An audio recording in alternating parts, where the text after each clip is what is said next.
প্ৰখৰ গ্ৰীষ্মৰ উত্তাপৰ পৰা পৰিত্ৰাণ বিচাৰি প্ৰত্যেকে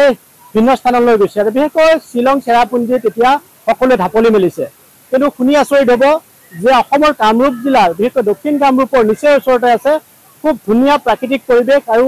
দুটাকৈ সুন্দৰ শ্বিলঙৰ সদৃশ জলপ্ৰপাত আছে আৰু এই দক্ষিণ কামৰূপৰ বাৰেগাঁও বুলি ঠাইখনত আছে দুটাকৈ জলপ্ৰপাত আৰু এই জলপ্ৰপাত দুটা এতিয়া সকলোৰে আকৰ্ষণৰ কেন্দ্ৰবিন্দু হৈ পৰিছে মই আছো এয়া দক্ষিণ কামৰূপৰ বাৰেগাঁও জলপ্ৰপাত মোৰ সতীৰ্থই দেখুৱাব একেই পৰিৱেশ শ্বিলঙৰ দৰে পৰিৱেশ আৰু মেঘালয় সীমান্তৱৰ্তী দক্ষিণ কামৰূপৰ এই জলপ্ৰপাত চাবৰ বাবে ৰাজ্যৰ বিভিন্ন প্ৰান্তৰ পৰা পৰ্যটক তথা বিভিন্ন লোক আহি ইয়াত গ্ৰীষ্মৰ বন্ধৰ সময়ছোৱাত বা তাৰ পিছতো এনেধৰণে ফুট গৈছে এই জলপ্ৰপাতৰ নয়নাভিৰাম দৃশ্য উপভোগৰ বাবে আৰু সঁচাকৈ খুব সুন্দৰ পৰিৱেশ শ্বিলঙলৈ আপুনি যাবই নালাগে দক্ষিণ কামৰূপৰ এয়া বাৰেগাঁও চান্দুবি হ্ৰদৰ পৰা মাত্ৰ 8 কিলোমিটাৰ নিলগত এই বাৰেগাঁও অৱস্থিত আৰু বাৰেগাঁৱত এতিয়া এই গ্ৰীষ্মৰ সময়ছোৱাত সকলোৱে জলপ্ৰপাতৰ আনন্দ লোৱাৰ লগতে যি প্ৰকৃতিৰ সুন্দৰ পৰিৱেশ উপভোগৰ বাবে সকলোৱে ইয়াত উপস্থিত হৈছে আৰু এয়া পোনে পোনে মই নিউজ 18 দৰ্শক দেখুৱাই আছো প্ৰতিদিনেই এনেধৰণে বিভিন্ন প্ৰান্তৰ পৰা লোকসকল আহি এই প্ৰকৃতিৰ সৈতে একাত্ম হৈ পৰে পোনে পোনে জানিব বিচাৰিম दादा आप कहाँ से आए और कैसा लगा? हम यहाँ गुवाहाटी एयरपोर्ट में काम करते हैं मेरा ट्रांसफर हुआ है और ये 50 किलोमीटर की दूरी पर है तो चेरापूंजी और शिलोंग तो हम नहीं जा पाते छुट्टी नहीं रहता है हम लोग यहाँ आते हैं बहुत ही सुंदर है हमारे सारे फैमिली मेंबर देखिए वहाँ पर आए हुए हैं और घर से भी आए हुए हैं और बहुत आनंदित है हम लोग और दूसरी बात है कि जो भी लोग आते हैं इसको साफ सुथरा रखे आप कितना बार यहाँ आए? मैं यहाँ पर अभी तक 5 बार आ चुका हूँ 5 बार आ चुके हैं और मैं आऊँगा लोगों को भी बताऊंगा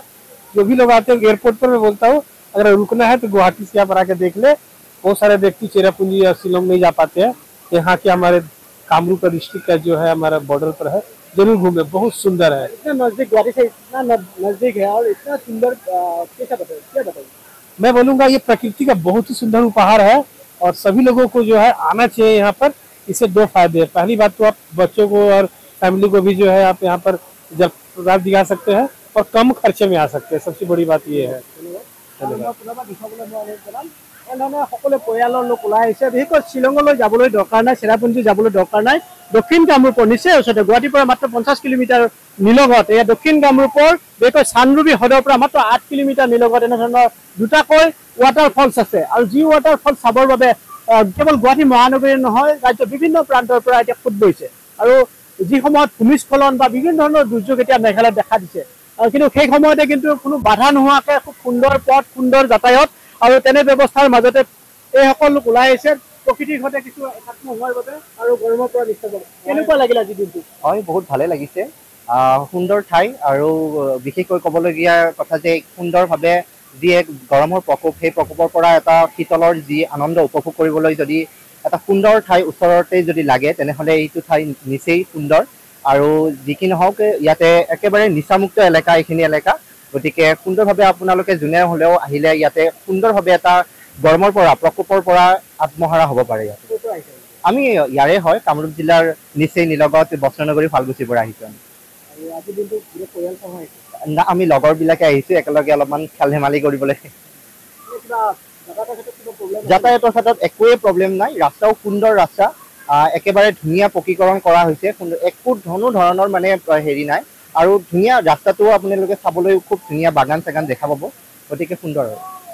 জলপ্ৰপাতেই নহয় আছে আৰু বহু চাবলগীয়া দক্ষিণ কামৰূপত প্ৰকৃতিৰ বিভিন্ন দিশ চাবলগীয়া আছে আৰু আজি আপুনি যদি খুব সোনকালে আহি পাব বিচাৰে এই ঠাইলৈ মাত্ৰ চান্দুবিৰ পৰা 8 কিলোমিটাৰ ইমান ওচৰতে যেহেতু গুৱাহাটী মহানগৰীৰ ওচৰতে কেনেকুৱা লাগিল আজি ভাল লাগিল বহুতে ভাল লাগিল কাৰণ অসমত আপোনাৰ এনেকুৱা ধৰণৰ জেগা খুব কম তো ইয়াতে আহি কেনে খুবেই ভাল লাগিল আমি একেলগে লগৰবিলাকৰ লগত ফালগুচিৰ পৰা আহিছোঁ বেছি নহয় মাত্ৰ 70 to 75 কিলোমিটাৰ হয় ভাল লাগিছে ৰাস্তাবিলাকো খুব ধুনীয়া হয় গছ গছনি থাকে ভাল লাগে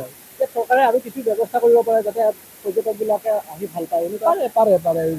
তো ইয়াতে ধৰি লওক আপোনাৰ চেঞ্জিং ৰুম যি গতিকে অলপমান খুব মানে লিমিটেড হয় তো লেডিজ আৰু জেণ্টছৰ বাবে অলপমান ভাল নিৰ্মাণ কৰিলে সকলোৰে ভাল হ'ব ধন্যবাদ আৰু এয়া মই দেখুৱাই আছোঁ দক্ষিণ কামৰূপৰ বাৰেগাঁও আৰু বাৰেগাঁও ৱাটাৰফলছ দুটাকৈ ৱাটাৰফলছ আছে যি ৱাটাৰফলছ চাবৰ বাবে বিভিন্ন প্ৰান্তৰ পৰা এতিয়া লোকসকল সমবেত হৈছে মই পোনে পোনে দেখুৱাই আছোঁ এয়া কামৰূপ জিলাৰ বাৰেগাঁও আৰু খুব সুন্দৰ পৰিৱেশ আৰু এই পৰিৱেশৰ সৈতে বিশেষকৈ দেওবাৰৰ দিনটো সকলোৱে একাত্ম হোৱাৰ বাবে এনেদৰে ওলাই আহিছে আৰু ইয়াৰে যি লোকসকলৰ সৈতে কথা পাতি গম পালো যিহেতু কামৰূপ জিলা কামৰূপ প্ৰশাসনে ইয়াত যথেষ্ট কৰিবলগীয়া আছে বিশেষকৈ মহিলাসকলৰ বাবে যি প্ৰসাধন যি সাজসজ্জা সকলৰ বাবে কিছু ব্যৱস্থা ঘৰ বনাব লাগে আৰু লগতে খোৱা পানীকে ধৰি যাৱতীয় ব্যৱস্থা গ্ৰহণ কৰিব লাগে যিটো কথা মেঘালয় চৰকাৰে কৰি আচলতে পৰ্যটন উদ্যোগক বহুত ওপৰলৈ উঠাই লৈ গৈছে যিটো কথা আমাৰ অসম চৰকাৰেও আচলতে ফলো কৰিব লাগে আৰু অসম চৰকাৰেও এই ধৰণৰ জলপ্ৰপাতবোৰ পৰ্যটকৰ আকৰ্ষণ কেন্দ্ৰ হিচাপে গঢ়ি তুলিব লাগে যাতে মেঘালয়লৈ নগৈ পৰ্যটকসকল বিশেষকৈ অসম বা গুৱাহাটী পৰ্যটকসকল নিজৰ ৰাজ্যতে থাকে আৰু যি তেওঁলোকৰ পৰা আচলতে চৰকাৰে বহুত ৰাজহ সংগ্ৰহ কৰিব পাৰে গতিকে পুনৰবাৰ মই এবাৰ দেখুৱাম কি সুন্দৰ এটা জলপ্ৰপাত বৈ আহিছে আৰু এই জলপ্ৰপাতৰ জলধাৰা একেদৰে বৈ আছে যি দৃশ্য হয়তো উপভোগ কৰি সকলোৱে আপ্লুত হৈ পৰিব পুনৰবাৰ মই দেখুৱাইছো এনেধৰণে বিভিন্ন প্ৰান্তৰ পৰা গুৱাহাটীকে ধৰি বিভিন্ন প্ৰান্তৰ পৰা আহিছে আৰু তেওঁলোকে এনেদৰে এই সময়খিনি দিনটোৰ সময়খিনি এনেদৰে কিছু গ্ৰীষ্মৰ উত্তাপৰ পৰা ৰক্ষা পোৱাৰ লগতে প্ৰকৃতিৰ সৈতে কিছু আনন্দ উপভোগ কৰিলে আৰু খুব সুন্দৰ পৰিৱেশ নাই কোনো আচলতে কোনো ধৰণৰ জামেলা কোনো ধৰণৰ আচলতে অশান্তিকৰ পৰিৱেশ আৰু এনেধৰণৰ পৰিৱেশৰ বাবে এতিয়া সকলোৱে এই যে বাৰেগাঁও জলপ্ৰপাত দুটাকৈ জলপ্ৰপাত আচলতে এই স্থান নিৰ্বাচন কৰিছে আৰু আশা কৰিছো চৰকাৰে এই জলপ্ৰপাত দুটাৰ সকলো সা সুবিধা উপলব্ধ কৰি পৰ্যটকৰ আকৰ্ষণ কেন্দ্ৰ হিচাপে গঢ়ি তুলি ৰাজ্যৰ অৰ্থনীতিলৈ কিছু বিশেষ অৰিহণা আগবঢ়াব পাৰে আপুনি বিচৰা বাতৰি পাব কেৱল নিউজ 18 এপত